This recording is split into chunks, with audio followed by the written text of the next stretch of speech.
This one is for all of my Nissan people that didn't like me not showing everything for a Nissan Sentra. So this one's a Rogue, but it's the exact same brake setup. So you're going to get new clips, hopefully. If you do not, I would suggest getting better brake pads for that. So we just build these clips out before I put them on. The brake pad sits in this little channel right here where my thumb is at, and there's a little raised piece right there. You see it? The brake pad will sit in between here and here like this. See that little indentation?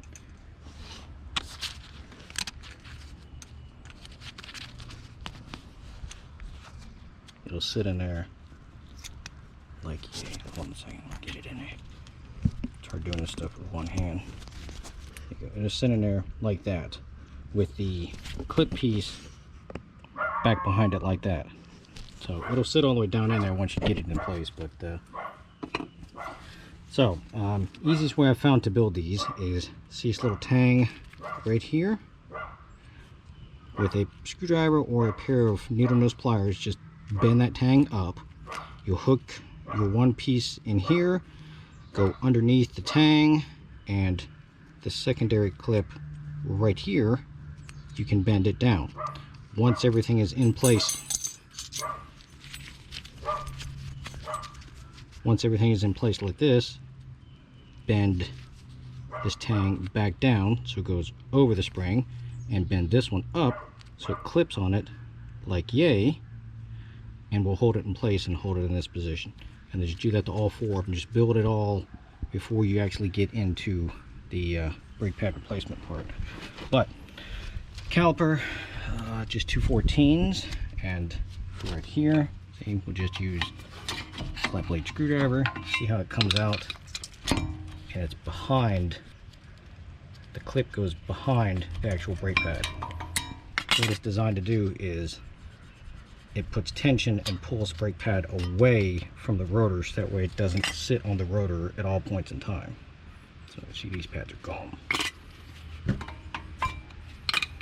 it's a good idea to get new clips, because what it does is when it rides on here, and how dirty this is, it doesn't move as freely. So that's why you replace the clips.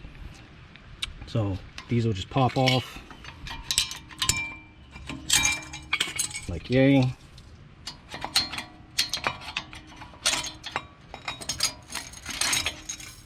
Like yay. Then you'll just install your new ones. They just pop right on. There's a little trough right here to where it can't go any further to one side. So you put it on one side there, press down, and away it goes.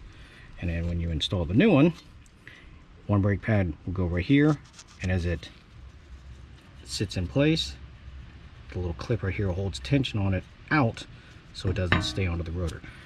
Another little trick, since this is a free-floating rotor and you have all this wobble here, you can put a nut back on the rotor, tighten it up, and it will keep the rotor straight, so that way as you're assembling everything, it's not the rotor's not fighting with you. But that is my how-to on Nissan Sentras, Rogues. So I'm going to be posting this in the Sentra video with all the hate that everybody gave me for not showing them how to do front brakes on the Sentra. Caliper, you're just going to press it in. I've got my cool little tool, and once it's pressed in, I will use a wire brush, clean off this part right here, clean off this part right here, so that way there's a clean metal surface, and then put lubricant on the back of the brake pads right here, and also put some on the tips as well, so that way the free floating motion is easier when compressing the caliper in using your brakes. But other than that, these are pretty simple jobs. The fun part's just building these damn clips every time. So questions or comments, let me know.